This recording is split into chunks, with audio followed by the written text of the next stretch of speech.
Bismillahirrahmanirrahim. Assalamualaikum warahmatullahi wabarakatuh. Allahumma sholli ala sayyidina Muhammad wa ala ali ala sayyidina Muhammad. Alhamdulillah kita ketemu lagi seperti kajian-kajian biasa. Namun topik yang akan kita kaji saat ini adalah topik yang kita sesuaikan dengan apa yang akan kita alami 1 atau 2 hari ke depan, ya, tentang adanya perayaan-perayaan hari raya yang itu telah menjadi polemik di antara kita umat Islam, ya. Bagaimana sebetulnya ketika kita mensikapi hari raya yang dilakukan oleh saudara-saudara kita lainnya yang di luar Islam, gitu. Oke, maka judul dari kajian kita saat ini adalah seperti ini: toleransi, ya, toleransi itu menghormati bukan mencampuri. Nih, ya. Memang gimana ya? Apakah kita perlu melakukan redefinisi tentang toleransi itu? Atau bagaimana gitu ya? Kok nampaknya semakin bias saja atau semakin bebas saja orang memberikan definisi dari sebuah terminologi diksi yang kita sebut dengan toleransi, ya. Apa sih sebenarnya toleransi itu? Gitu. Bentar, aku minum dulu. Bismillahirrahmanirrahim. Alhamdulillah. Begini, banyak, ya, definisi-definisi toleransi kalau kita lihat dari hukum-hukum sosial itu banyak, ya, dan macam-macam itu, ya. Cuman aku akan mendekati dengan pendekatan-pendekatan eksak sajalah supaya lebih gampang aku menjelaskan kepada kalian semua apa itu toleransi, gitu ya. Karena kalau pendekatannya eksak itu lebih simpel, gitu. Eksak itu orang yang berpikir objektif. Misalkan begini, ya. Bagi orang eksak 0,9 itu sampai mampus itu tetap aja 0,9. Tapi bagi orang sosial 0,9 itu bisa menjadi 1. Gitu loh. Bagi orang eksak enggak mau, 0,9 tetap 0,9. Tetapi lain dalam dunia sosial 0,9 itu bisa saja menjadi 1, ya. Dan memang masing-masing domain ini punya kebijakan tersendiri, ya, monggo-monggo saja, gitu. Aku tidak akan membenturkan antara paradigma eksak dan paradigma sosial. Cuman aku akan menjelaskan dalam paradigma eksak itu 0,9 ya 0,9 itu contoh sebuah kerangka berpikir yang objektif. Dia berbicara apa adanya. Oke. Sekarang toleransi itu apa sih? Gitu loh. Aku kasih gambaran tuh yang paling gampang, katakanlah dalam sebuah aktivitas produksi, ya. Misalkan kita pemotongan kayu lah. Misalkan kita memesan kayu, ya. Entah itu untuk kepentingan perumahan, untuk kepentingan furniture atau untuk kepentingan apapun yang bahan dasarnya itu kayu, kita memesan, kita melempar order kepada siapapun yang bisa menjadi pemasok dengan syarat itu panjang misalkan 3 meter, gitu ya. Panjang yang kita pesan itu 3 meter, ya, 3 meter. Ini namanya X. Tetapi, ya, dalam aktualisasinya itu tidak mungkin Apalagi kita pesan itu sekian ribu, bahkan tidak menutup kemungkinan sampai berapa banyak kubiknya itu ya. Terus itu semua itu yang dipotong itu 3 meter persis, itu tidak mungkin. Walaupun sekarang alat-alat sensor, alat-alat pemotongan itu sudah canggih-canggih, yang namanya human error itu tetap aja ada gitu. Maka kita memberi toleransi ya. Toleransi, ini namanya toleransi ini ya. Toleransi ini ya. Ini ada di pelajaran statistik quality control. Itu namanya kalau yang di atas ini upper control level. Kalau di bawah lower control level. Ini kalau mereka yang belajar statistik di kampus ngerti lah ini. Ini bukan sesuatu yang sulit ya. Misalkan kita menerima X kita itu 3 meter, tetapi kita masih memberikan toleransi ya, katakanlah 10 cm gitu ya. Maka dia menjadi 3 plus 10 ya. Toleransi bawah menjadi 3 min 10 ya.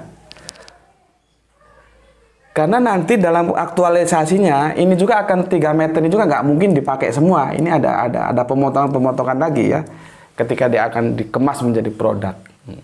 Cuman supaya pemotongannya tidak terlalu panjang, maka diberilah sebuah toleransi 10 cm ke atas, 10 cm ke bawah gitu ya. Maka ini menjadi 2,9. Ya kan? Ini menjadi 3,1. Ini tetap aja 3. Ya.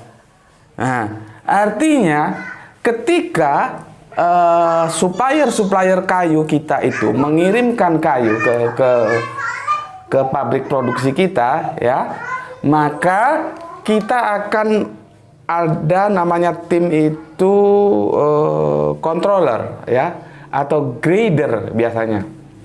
Dia mengecek kayu-kayu itu ya. Maka selama kayu itu panjangnya 3 meter, maka tentu kita terima karena patokan kita 3 meter. Tetapi kalau dia lebih panjang juga kita terima selama panjangnya itu maksimal itu 10 cm. Ini ya. Nih. Supaya kalian ngerti. Nah. Begitu juga dia nggak sampai 3 meter, dia pendek. Tapi pendeknya itu tidak lebih dari 10 cm juga. Nih dia ya. Nih. Nah ini namanya, ini ya. Inilah namanya yang disebut dengan kelonggaran. Diberi kelonggaran, toleransinya kelonggaran, diberi kelonggaran ya. Beri kelonggaran. Kelonggaran itu artinya apa?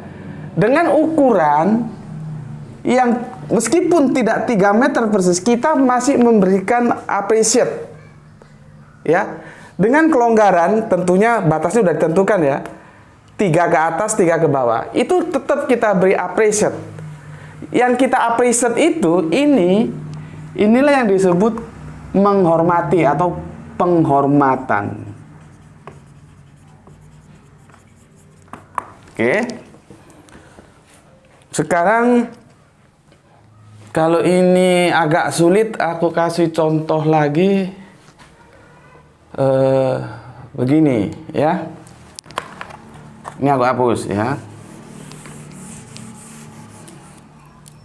Ketika awal-awal reformasi ya, menjelang dan sebelum reformasi, pada waktu itu aku sempat mengajar mata kuliah di salah satu lembaga pendidikan ya. Itu aku begini, aku pada waktu itu ngajar itu di kampus itu aku ambil waktu sore ya. Sore itu jam 5 itu jam berapa nih? Jam 17 ya. Jam 17. Ya. Artinya aku siangnya masih sempat jalan-jalan, main-main, mau kemana lah. Karena ngajarnya sore, aku ambil waktu sore. Sama mahasiswa-mahasiswiku, aku tawarkan sebuah toleransi, ya. Toleransinya itu begini. 15 menit, 20 menit, 25 menit. Akhirnya mahasiswa-mahasiswaku itu memilih yang 15 menit. Oke, gitu ya. Maka apabila aku sudah masuk duduk di bangku ngajar di kampus itu, ada mahasiswa yang telatnya 17 plus 15, itu dia nggak perlu sungkan-sungkan langsung masuk ke ruangan, gitu ya. Tetapi kalau dia sudah di atas 17 plus 15, katakanlah 17 plus 20, dia sudah nggak berani masuk. Sudah tahu aturannya, pasti aku usir. Gitu ya.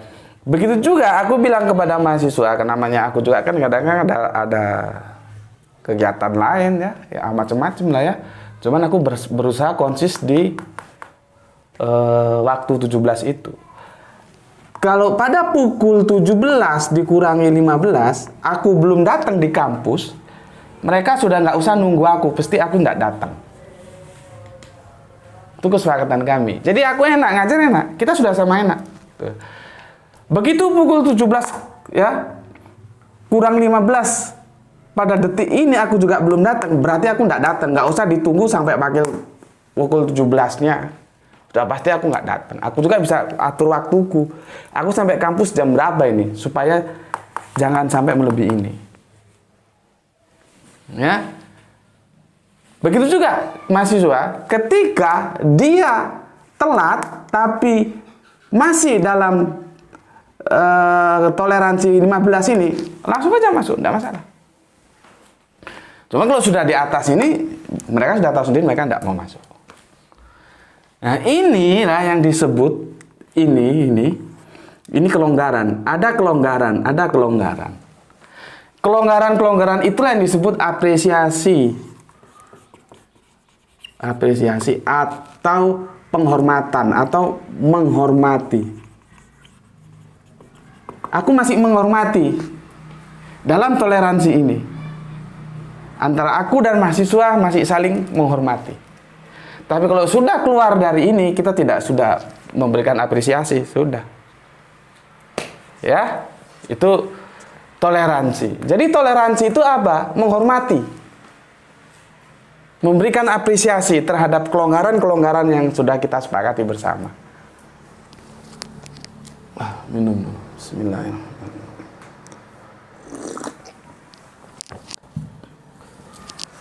Oke, sampai saat ini aku belum pernah merubah apa yang telah menjadi pemikiranku dan aku nyatakan dalam sebuah pendapat, kemudian itu aku aktualisasikan dalam sebuah video yang kalian bisa lihat ya, bahwa aku mengkritik sebuah kesesatan berpikir bagaimana cara memahami Al-Quran yang terkait dengan Natal ini, gitu ya. Dengan sebuah resiko, ya kan biasa. Kalau kita menyampaikan pendapat, ada yang setuju, ada enggak, gitu. Kalau kita dapat yang tidak setuju, itu biasa saja diterima. Meskipun mereka memborbardir dengan berbagai macam, itu biasa. Ya, cuman aku kadang-kadang para audien itu juga mereka tidak terbiasa dengan kata mengkritik, dengan kata kesesatan. Itu dalam dunia akademik itu biasa. Itu dilontarkan biasa, bukan itu sebuah serangan yang menistakan, enggak. Kan yang kita serang pemikirannya, bukan pribadinya, gitu. Setiap pribadi siapapun kita harus hormat, gitu. Ya kan? Begitu juga nanti aku akan memberikan kritik terhadap sebuah pernyataan dari seseorang yang cukup mumpuni lah, aku bilang. Waktu dulu dia doktor, sekarang masih doktor juga. Kalau nggak salah dari Cambridge University ya, dan anak seorang kiai dan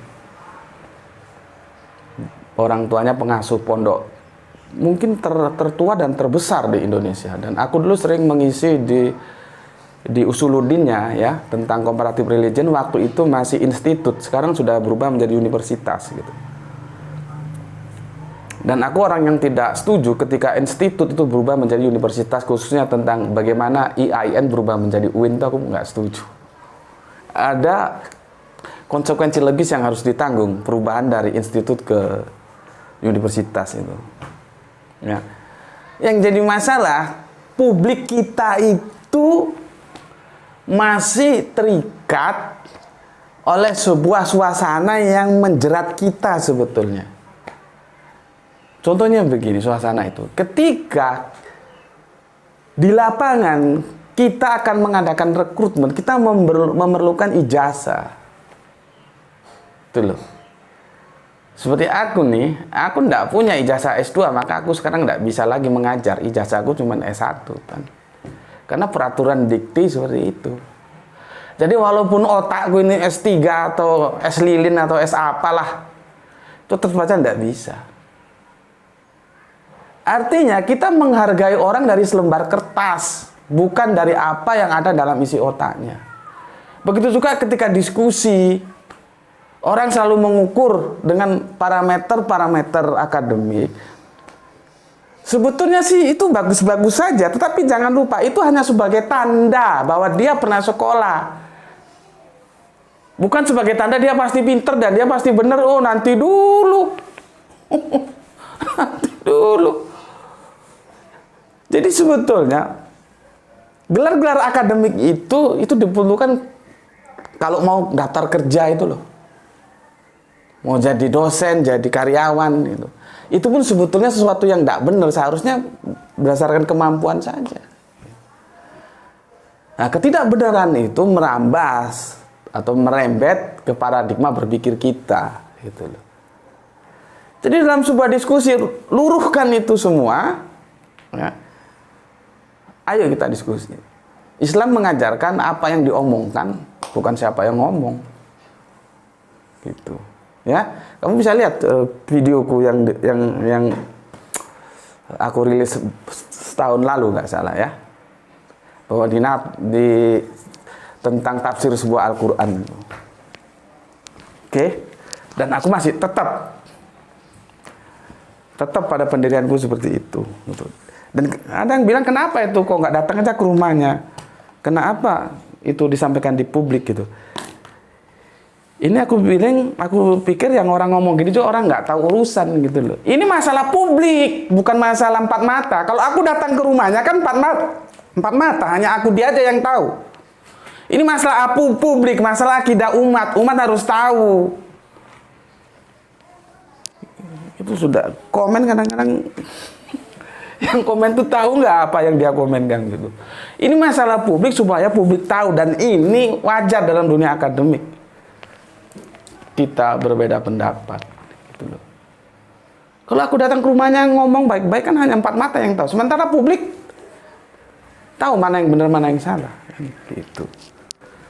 Oke. Sekarang aku akan jelaskan ya, kita supaya seperti orang-orang kampus lah ya. Supaya seperti orang-orang kampus. Meskipun nggak bau kampus. Aku akan jelaskan esoterik dulu. Ya. Esoterik. Nah, nih kamu perhatikan. Esoterik. Ini kalau definisinya kamu bingung, sulit dipahami. Aku baca aja ya, tapi nanti akan aku permudah. Adalah suatu hal yang diajarkan atau dapat dimengerti oleh sekelompok orang tertentu dan khusus. Dapat juga berarti suatu hal yang susah untuk dipahami. Itu esoterik. Nanti ada lagi lawannya esoterik, itu adalah ekso. Ya. Eksoterik. Ya. Eksoterik itu apa? Ini adalah seluruh soal yang boleh diketahui dan boleh dilakukan semua anggota dari salah satu golongan. Nah, itu ya. Agak bingung ya, agak sulit dipahami. Tapi nanti aku akan buat mudah, semoga kalian mudah memahami. Jadi esoterik ini ya karakternya dia vertikal. Ini vertikal dia. Ya. Maka dia berbicara tentang teologis. Sementara eksoterik itu dia horizontal. Ya. Karena dia berbicara humanis. Oke. Kalau dalam perspektif para tokoh-tokoh Islam yang pintar-pintar itu, ini biasanya dikatakan kesolehan sosial. Ini kesolehan sosial. Nampak di sini nampak ya.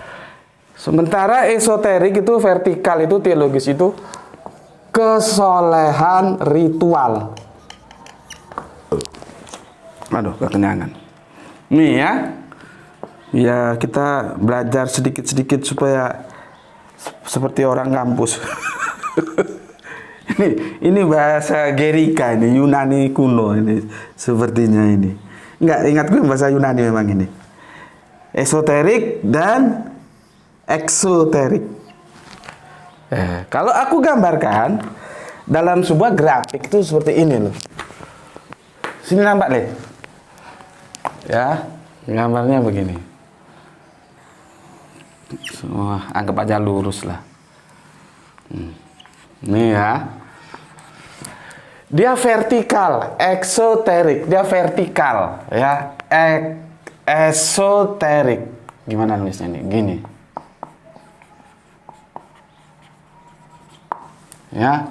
Dia horizontal. Ya. Ekso, kalau ini eso, ini ekso terik. Nih, ya, kalau ini kalian gampang nanti memahami. Inilah yang disebut kesolehan sosial atau humanisme, humanis. Ya, kesolehan sosial.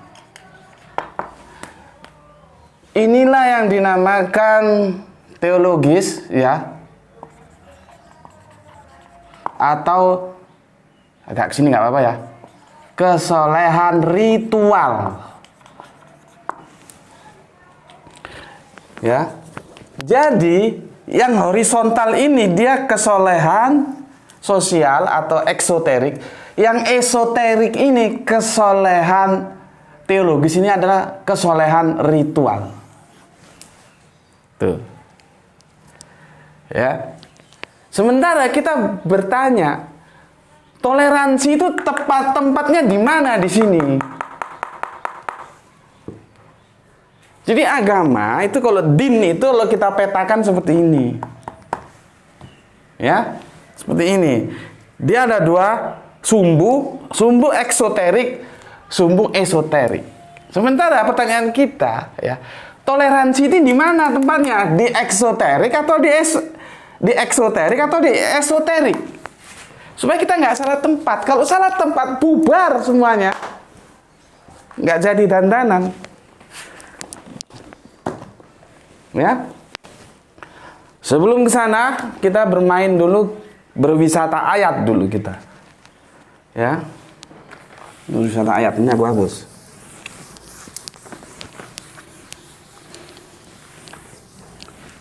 Aku coba menggunakan pendekatan kampus dulu ya, yang kadang-kadang aku punya guru ngaji itu sangat ketat gitu loh. Dia nggak mau bilang agama. Islam itu bukan agama katanya. Islam itu din gitu.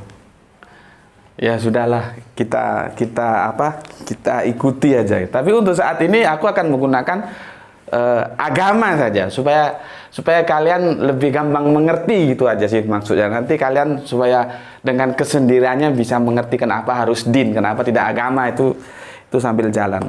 Aku minum dulu. Bismillahirrahmanirrahim. Leh, ambilin tutupnya, Leh.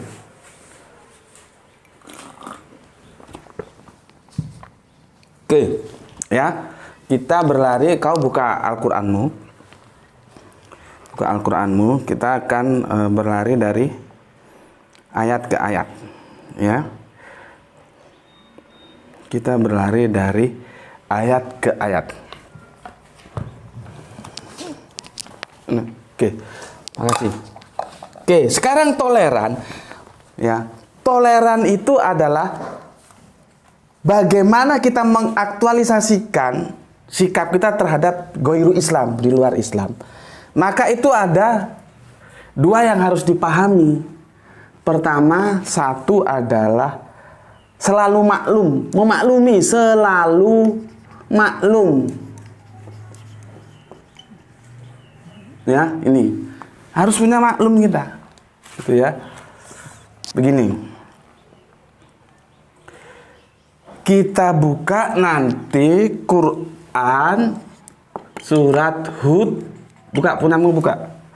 Surat Hud itu 11 ayatnya 118. Singkat ayatnya, begini katanya. Dan jika Tuhanmu menghendaki, ya, kami kalau ngaji nggak mau Tuhan ini, begini. Dan jika pembimbing hidupmu menghendaki, jadi Rob itu pembimbing hidup, ya. Cuman oke lah, supaya kalian gampang dulu menerima.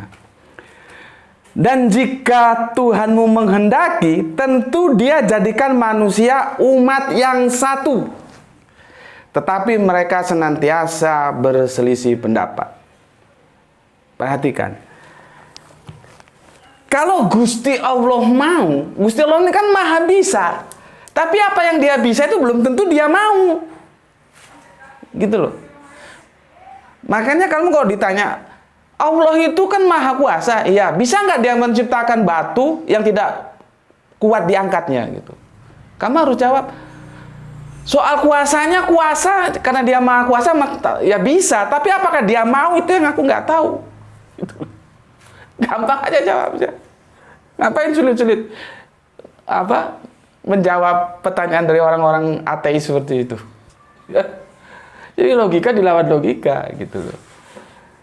Setiap yang Allah bisa, belum tentu Allah mau gitu loh. Nah, seperti ini, Allah bisa satukan semua ini jadi Islam, itu apa sulitnya? Tapi Allah tidak mau. Apa sulitnya kita menjadi umat yang satu? Bisa saja orang Dia maha kuasa kok, tapi Allah tidak mau. Oke. Pelan-pelan. Sekarang Quran surat Yunus. Ini surat nama-nama Nabi ini, surat 10 ayatnya 99. Ya. Dan jika Tuhanmu menghendaki, tentulah beriman semua orang di bumi seluruhnya. Coba. Tetapi apakah kamu hendak memaksa manusia agar menjadi orang-orang yang beriman? Kita nggak boleh, ya. Kita hanya menyampaikan saja. Kalau Allah mau, bisa semua orang itu beriman, ya. Tapi kan tidak begitu. Ada yang beriman, ada yang kafir. Iman sudah aku jelaskan kemarin, ya. Untuk teman-teman yang belum mendengar penjelasan tentang apa itu terminologi dari iman, silakan lihat dulu videonya, ya, supaya kalau mengikuti itu bisa, jangan tiba-tiba masuk ke tengah mengikuti, tiba-tiba kamu tidak paham, kamu salahkan. Yang salah kamu, kenapa kamu nggak ikut dari awal gitu loh, ya. Berikutnya, jadi kalau aku ngomong iman, itu harus otakmu itu lari ke ajaran. Ajaran apa? Dinullah. Dinullah apa? Islam. Gitu. Jadi aku nggak ngulang-ngulangi lagi. Lanjut, Quran surat An-Nahl. Ya, surat An-Nahl ke-16 ayat 93. Dan jika Allah menghendaki, niscaya Dia menjadikan kamu satu umat saja. Ya. Berikutnya ya, kita yang membidik pernyataan bahwa dan jika Allah menghendaki, niscaya Dia akan menjadikan satu umat saja. Kesimpulan dari ketiga ayat ini bisa kita tarik, ya. Ada Islam, ada Ghairu Islam.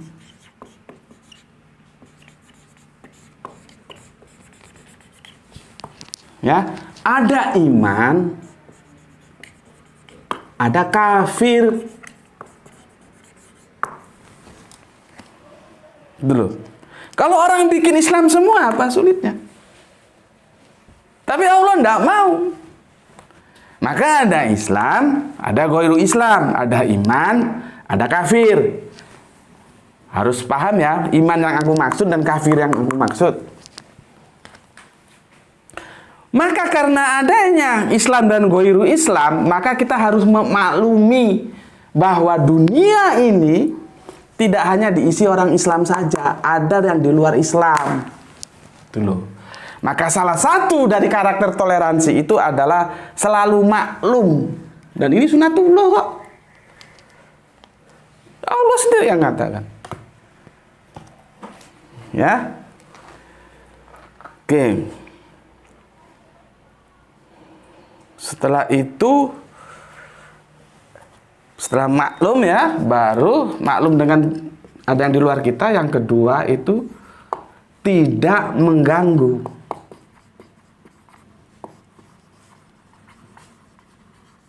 Tidak mengganggu. Ya. Ini ayatnya jelas di Quran surat Al-An'am, ya. Suratnya surat ke-6 ayatnya, aku tolong dicek ya, bantu cek, kadang-kadang salah tulis, salah omong, terutama tentang ayat-ayat ini. Ayatnya 108. Ini panjang, maka aku baca aja singkatnya aja.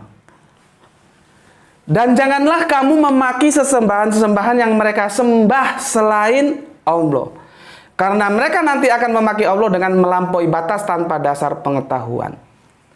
Jadi tidak boleh kita ya menjelek-jelekan ya, atau apa di sini pakai kata memaki, itu sembahan-sembahan mereka itu tidak boleh. Tidak boleh. Islam melarang itu. Ya.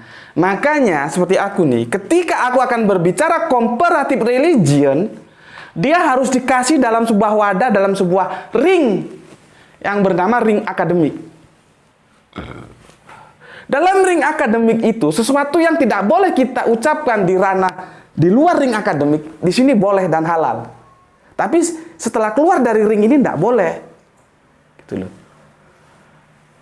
Makanya kan di video gue kan di ujungnya tuh tertulis bahwa ini bahasannya dalam perspektif akademik gitu. Contohnya gini lah, kalau kamu sulit. Mike Tyson itu pukul orang kalau di atas ring itu nggak ada tuntutan hukum dah.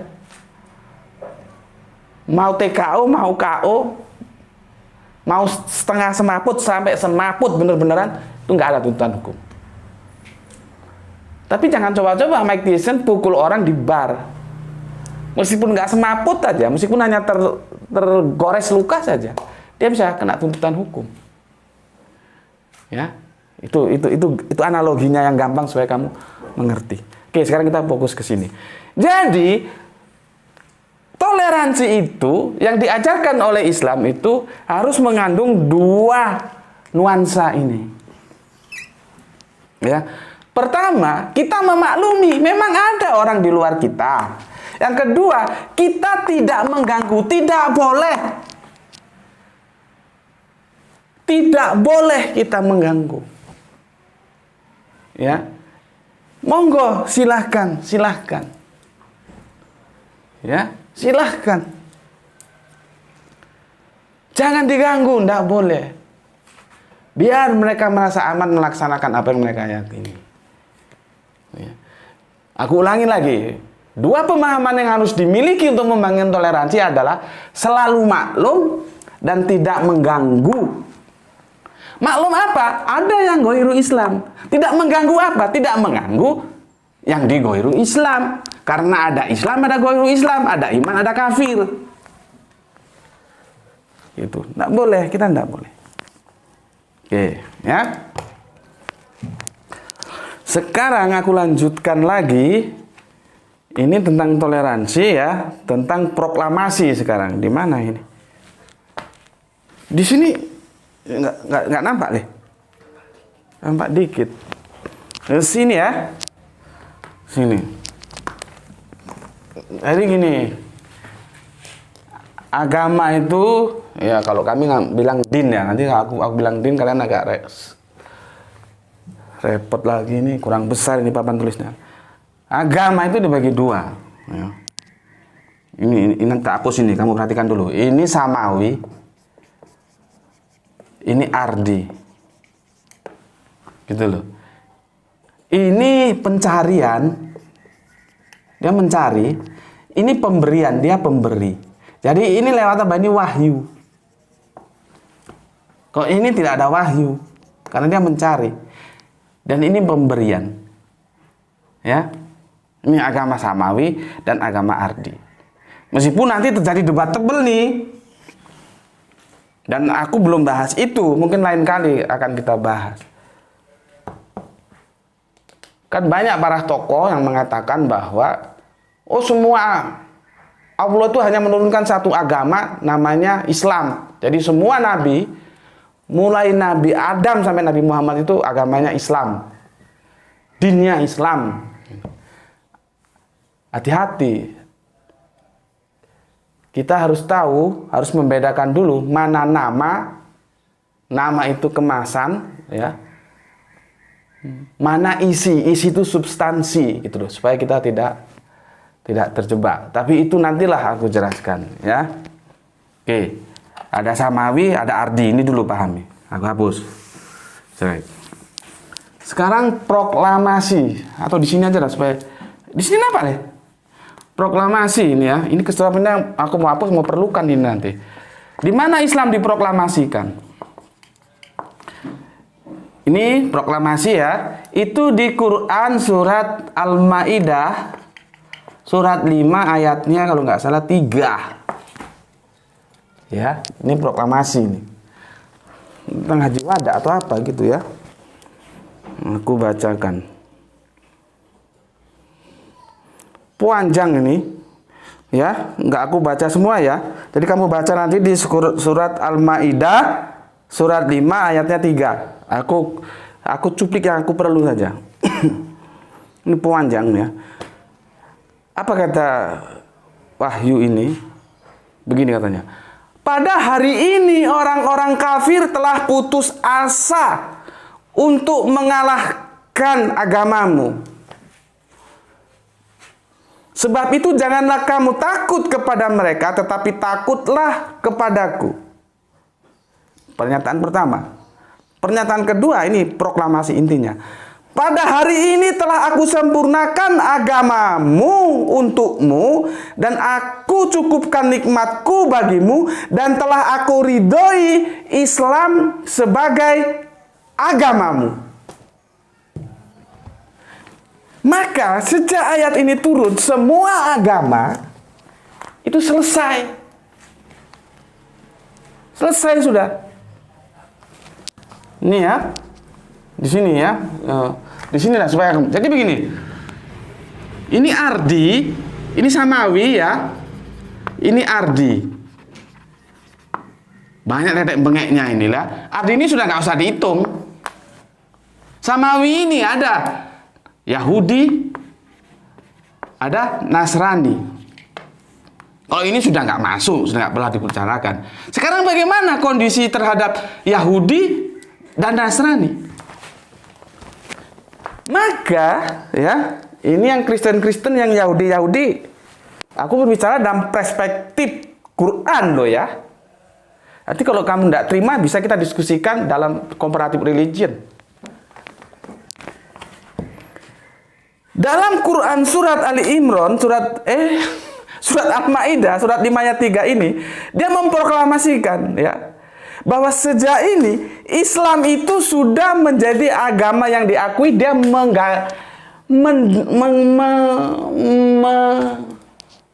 tidak lakukan lagi tidak lakukan apa bahasanya. Intinya Yahudi ini sudah tidak berlaku lagi gitu loh. Karena sudah diabrogasi oleh Islam itu. Ini loh. Tentunya ini teman-teman Yahudi dan Nasrani nggak terima. Yaitu ya urusan kamu lah, kamu nggak terima. Ya. Nih, dia proklamasi Islam. Jangankan agama Ardi, agama Samawi pun itu sudah tidak berlaku begitu Islam datang. Agama Samawi, walaupun Yahudimu itu seperti Yahudinya Musa, walaupun Nasranimu itu seperti Nasraninya Isa, ini sudah tidak berlaku lagi karena sudah diabrogasi, dilanjut gantikan. Abrogasi itu dilanjutkan dan digantikan oleh Islam ini.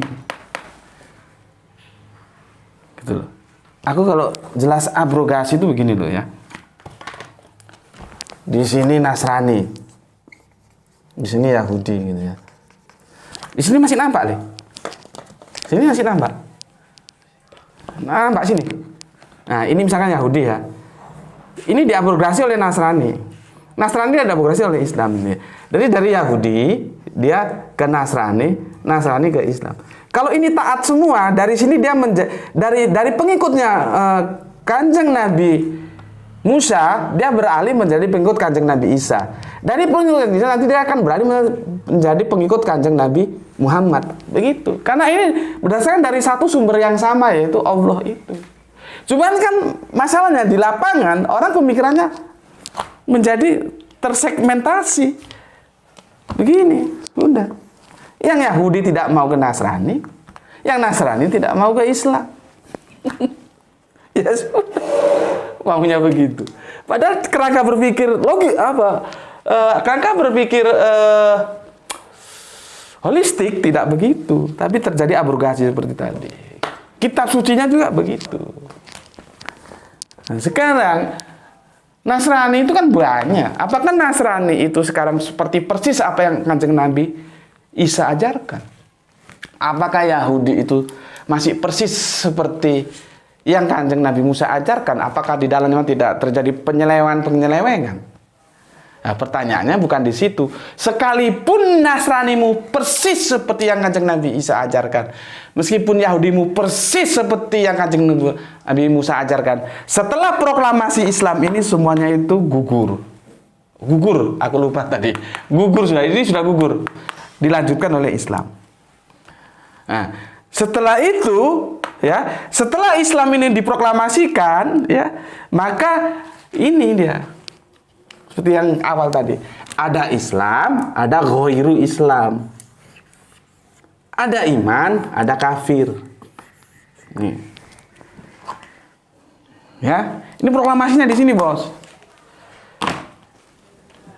Oke.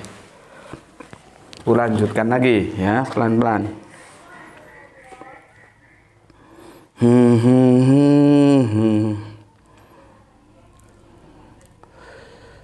Sekarang bagaimana cara pandang Islam terhadap din-din? Nanti nggak ada yang nggak terima, nanti aku bilang din-din. Agama di luar Islam itu bagaimana sikapnya gitu ya. Aku baca dulu satu hadis. Ini ada hadis bagus sekali ini. Ini hadis ini Muslim ya. Dari sahabat Abu Hurairah begini katanya. Demi Rob yang diri Muhammad ada di tangannya, tidaklah mendengar seseorang dari umat Yahudi dan Nasrani tentang diutusnya aku, Kanjeng Nabi maksudnya, kemudian ia mati dalam keadaan tidak beriman dengan apa yang aku diutus dengannya, maksudnya ajarannya, maksudnya Islam. Ya, niscaya ia termasuk penghuni neraka. Ini hadisnya ini. Ya. Jadi dia sejalan dengan proklamasi di surat Al-Maidah 3 ya. Oke, sekarang aku bacakan lagi ini. Quran surat, aku ini hapus ya, proklamasi sudah atau di sinilah. Bagaimana penghormatannya? Penghormatan. Ini tadi proklamasi, ini penghormatan. Ya. Quran surat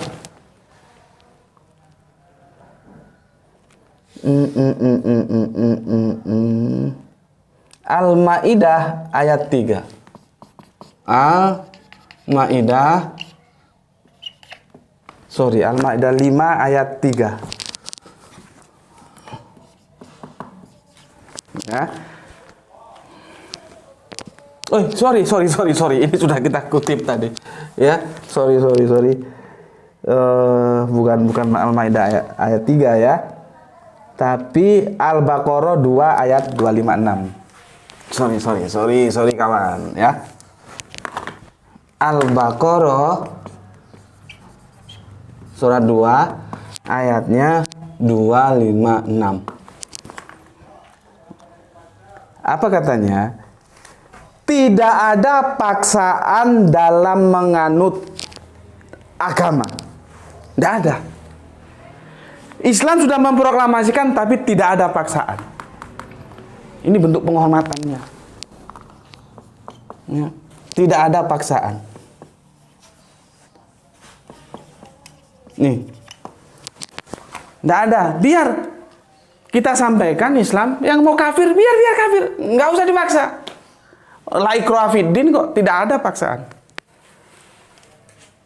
Ya. Oke. Kan sudah bilang tadi, kalau Allah mau jadikan semua satu umat, apa sulitnya kok kita mau maksa-maksa orang menjadi Islam? Ya. Oke. Dilanjutkan ya. Ini adalah Quran surat ini apa? Pasaran ini, surat Al-Kafirun ini. Kafirun surat 109 ya, ayatnya 6. Untukmu agamamu, untukku agamaku. Jadi untukmu agamamu, untukku agamaku. Jelas. Jadi di salah satu sisi Islam memproklamasikan sebagai satu-satunya agama di sisi Allah ya. Tadi aku sudah bacakan ya. Di satu sisi Islam menghormati yang lain. Buktinya menghormati apa? Islam tidak memaksa orang mau Islam mau kafir terserah. Tidak ada paksaan dalam beragama. Agamamu ya agamamu, urusanmu, agamaku. Monggo silakan. Maka aku tidak sependapat dengan yang mungkin videonya kalian sudah terima dengan Pak Doktor yang aku bilang tadi ya, yang lulusan Cambridge, nggak salah, Cambridge University itu. Waktu dulu doktor dia, udah lama. Aku pertama kali ngaji sama beliau itu tentang ini loh, tentang surat An-Nur, tentang cahaya itu, miskat itu. Aku masih ingat, itu sudah lama. Ya, sebentar aku lihat. Tentang ini surat An-Nur 35. Allah memberi cahaya pada langit dan bumi, perumpamaan cahaya seperti sebuah lubang yang tidak tembus, yang di dalamnya ada pelita besar. Pelita itu dalam tabung kaca itu bagaikan bintang yang berkilauan yang dinyalakan dengan minyak dari pohon yang diberkahi. Pohon zaitun yang tumbuh tidak di timur dan tidak pula di barat, yang minyaknya saja hampir-hampir menerangi walaupun tidak disentuh api. Cahaya di atas cahaya. Allah memberi petunjuk kepada cahayanya bagi orang yang dia kehendaki, dan Allah memberi perumpamaan-perumpamaan bagi manusia, dan Allah Maha mengetahui segala sesuatu. Ini pertama kali aku ngaji sama Mas Doktor itu, nggak tahu tahun berapa itu. Maka ketika Mas Doktor mengatakan bahwa, aku masih kutip gini dalam videonya yang di WA juga tersebar itu ya, dia mengatakan begini, Nggak apa-apa, ini perbedaan tuh wajar-wajar saja gitu loh. Kamu setuju ya monggo, nggak setuju ya monggo. Dinyatakan begini bahwa Al-Quran tidak menghormati Yahudi Nasrani. Saya nggak setuju dengan pertanyaan itu. Saya buktikan ini. Quran surat Al-Baqarah 2256 tidak ada paksaan dalam agama, ya. Ditambah lagi surat Al-Kafirun itu bentuk penghormatan. Kalau dipaksa itu berarti tidak dihormati. Kita kan tidak pernah memaksa. Mau tetap Yahudi yo karepmu, mau Nasrani yo karepmu. Itu penghormatan kita. Cuma nanti di akhirat ada perhitungannya. Itu sudah bukan urusan kita. Jadi sekali lagi aku mengatakan, Al-Quran itu juga menghormati Yahudi dan Nasrani. Karena apa? Yahudi dan Nasrani tidak dipaksa untuk menjadi Islam. Allah itu begini loh kalau aku gampangannya. Allah itu mau kita Islam. Ya. Tapi walaupun demikian, Allah tidak paksa. Karena apa? Kita sudah dikasih otak. Kita dikasih guru, sang nabi, sang ulama-ulama. Kita sudah dikasih kitab, yaitu Al-Quran. Akhirnya lewat otak, dengan kecerdasan yang kita miliki, silahkan. Kan ada penjelasan di Al-Quran. Sudah jelas mana jalan yang bengkok, mana jalan yang lurus. Kamu pilih. Gitu loh. Jadi Allah tidak paksa-paksa. Ketika Allah tidak paksa, dan Allah menjelaskan agamamu itu untukmu dan agamaku untukku, lakum dinukum waliyadin, itu buktinya bahwa kita menghormati Yahudi dan Nasrani. Saya tidak setuju kalau dikatakan bahwa Al-Quran tidak menghormati Yahudi dan Nasrani. Adapun Yahudi dan Nasrani dalam Al-Quran disalahkan, itu memang juga teman-teman Kristen kadang-kadang bingung. Karena di sisi lain, Al-Quran juga itu mengunggulkan Yahudi dan Nasrani. Masalahnya Yahudi yang mana dan Nasrani yang mana. Begitu loh. Seperti perintah, petunjuk-petunjuk di Al-Quran itu kan banyak yang seperti itu. Hati-hati dalam membaca. Mesti ada dua yang berbeda. Walaupun disebut sama-sama Yahudi, sama-sama Nasrani. Ya, tapi Yahudi yang mana? Nasrani yang mana? Lihat konteksnya. Dia berbicara dalam perspektif apa. Ya. Jadi kita tetap memberikan appreciate, menghormati, ya. Dengan bentuk apa? Tidak memaksa, dan agama itu urusan masing-masing. Silahkan. Tidak ada ceritanya orang Islam itu maksa-maksa, paksa masuk Islam, tidak ada ceritanya. Oke. Sepertinya sudah mau di penghujung ini dan aku sudah lelah. Aku lihat dulu apa yang belum aku sampaikan. Berapa menit? Sudah 51 menit. Ya. Jadi begini loh ya. Kalau Yahudi atau Kristen, jangan pakai Kristen lah, di Al-Quran nggak ada Kristen. Nasrani itu dalam Al-Quran disalahkan, itu jangan diartikan bahwa Al-Quran tidak menghormati Yahudi Nasrani. Ini yang salah. Tidak. Jadi kerangka berpikirnya begini. Kembali karena aku tadi sudah berbilang, kita berpikir eksak. Eksak itu objektif, mengatakan yang salah itu tetap salah, yang benar itu tetap benar. Jadi adanya ayat-ayat dalam Al-Quran mengatakan Yahudi Nasrani itu salah, itu bukan berarti tidak menghormati. Justru kalau dibilang Yahudi dan Nasrani itu benar, itu justru tidak menghormati. Tidak menghormati apa? Tidak menghormati kebenaran. Kalau kita menghormati kebenaran, maka yang benar dikatakan benar, yang salah dikatakan salah. Dan setelah proklamasi ini tidak lagi ada kebenaran dalam Yahudi dan Nasrani, karena sudah direduksi semuanya ke dalam Islam. Begitu. Ya. Jadi tidak objektif. Benar kita bilang benar, salah kita bilang salah. Ketika begini loh. Gampangnya begini, ketika anakku bilang 1 tambah 1 dia bilang 5. Terus aku salahkan, apakah itu aku tidak mengapresiasi anakku? Kan tidak. Justru aku itu mengapresiasi anakku. Aku tunjukkan kamu salah, supaya benar, ayo ikut. 1 tambah 1 itu berapa? 2. Begitu loh. Kerangka berpikirnya begitu. Nggak mungkin aku membenarkan 1 tambah 1 itu 5. Nggak mungkin Islam membenarkan Yahudi dan Nasrani setelah Islam memproklamasikan diri. Jadi adanya Islam mengatakan Yahudi dan Nasrani itu salah, bukan bentuk ketidakhormatan Al-Quran terhadap Yahudi dan Nasrani. Tidak begitu kerangka berpikirnya. Kerangka berpikirnya, kita gunakan kerangka berpikir eksak, yang benar dibilang benar, yang salah dibilang salah. Kenapa dibilang salah? Ya memang salah. Ya itu hak kita. Begitu juga ketika teman-teman Kristen mengatakan begini, itu hak teman-teman Kristen.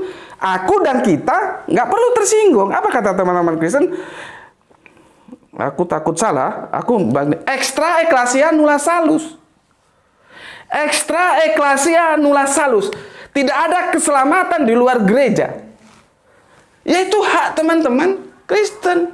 Kita tidak perlu sakit hati. Kita tidak perlu merasa tidak dihormati. Orang kita juga ngomong laik, inat dina indalohi Islam kok. Maka itu lari ke konsep yang aku bilang tadi, maklum ini. Bahwa di luar kita ada yang lain. Kan teman-teman Kristen begitu. Extra ecclesia nulla salus.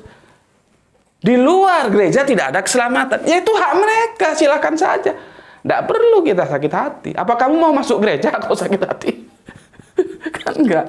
Begitu juga hak kita. Kalau kita ngomong inat dina indallahi Islam. Gitu loh. Ya.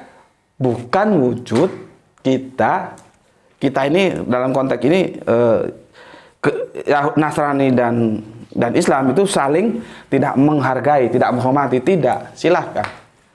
Ya. Oke, itu. Maka ketika Kang Mas dokter bukan dokter ya bilang, gue masih catat ini ya, nanti jangan ada yang komentar lagi kenapa nggak diajak ngomong baik-baik orangnya, kenapa dilepas di publik gitu ya. Kamu tanya gitu berarti kamu masih blow on juga. Ini sudah menjadi pengetahuan publik, maka harus disampaikan di publik supaya publik tidak keliru gitu loh. Kalau aku ketemu 4 mata kan cuma 4 mata aja yang tahu ya. Bentar. Nah ini ayat-ayat Al-Quran tidak menghormati Yahudi Nasrani, menyalahkan. Ini aku tidak setuju. Al-Quran tetap menghormati Yahudi Nasrani. Adapun Al-Quran mengatakan bahwa Yahudi Nasrani itu salah, itu suatu objektivitas bahwa memang itu salah dari tinjauan Islam. Begitu juga mereka mengatakan, apalagi ada di kitab Yohanes, ya. Kitab Yohanes itu sebentar aku lihat dulu kitabnya, yang tentang akulah jalan dan kebenaran, tidak ada yang sampai kepada Bapa kalau tidak melalui aku. Nah itu bagaimana itu? Aku sebetulnya hafal, tapi aku takut salah, maka aku lihat aja. Akulah jalan dan kebenaran dan hidup. Tidak ada seorang pun yang datang kepada Bapa kalau tidak melalui aku. Ini dia sama seperti extra ecclesia nulla salus. Yohanes 14:16 mengatakan begitu. Lah kalau teman-teman Kristen mengatakan begitu, kita tidak perlu merasa tidak dihormati. Ya wajar kan? Kan menjadi aneh kalau dia Kristen tapi dia bilang Islam itu kebenaran yang sejati. Kan aneh. Sama anehnya kalau kamu Islam kamu ngomong Kristen itu kebenaran yang sejati. Gitu loh. Jadi mindsetnya itu harus didekonstruksi ulang dulu supaya kita benar. Ya. Oke, sepertinya sudah mau di penghujung ini. Karena apa? Sudah haus sekali. Aku sudah jelaskan itu ya. Apalagi belum? Sudah, sepertinya sudah. Sekarang aku tinggal menyimpulkan dari semua yang telah aku uraikan. Supaya kita bisa memahami sebuah toleransi itu seperti apa. Nih, makanya ini aku belum hapus. Ini ya. Proklamasi sudah. Nah, supaya kamu fokus ini tak hapus semua dah. Ya. Hapus semua, udah aku jelaskan.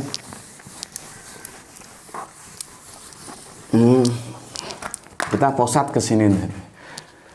Toleransi itu ada dalam dua perspektif agama, eksoterik ya. Ya, itu humanis, kesalehan sosial, apa namanya ini? Horizontal. Sebenarnya yang vertikal, esoterik, teos ya. Tentang ibadah ritual. Sekarang toleransi itu kita letakkan di mana? Coba. Penghormatan, sebuah kelonggaran yang itu sebuah appreciate, kita menghormati itu toleransi itu kita taruh di mana? Maka toleransi itu kita taruh di sini loh, di esoterik sini. Nih, lihat ini. Di sini ini toleransi diperlukan.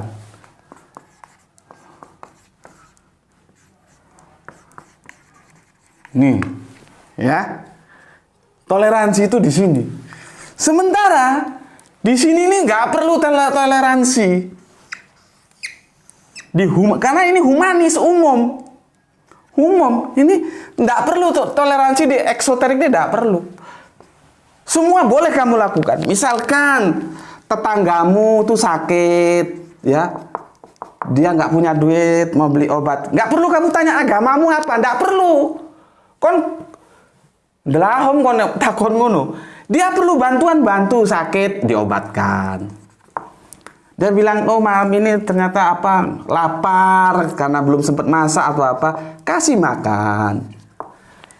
Tentang pendidikan, nggak sanggup bayar SPP atau apa, kasih pinjaman uang.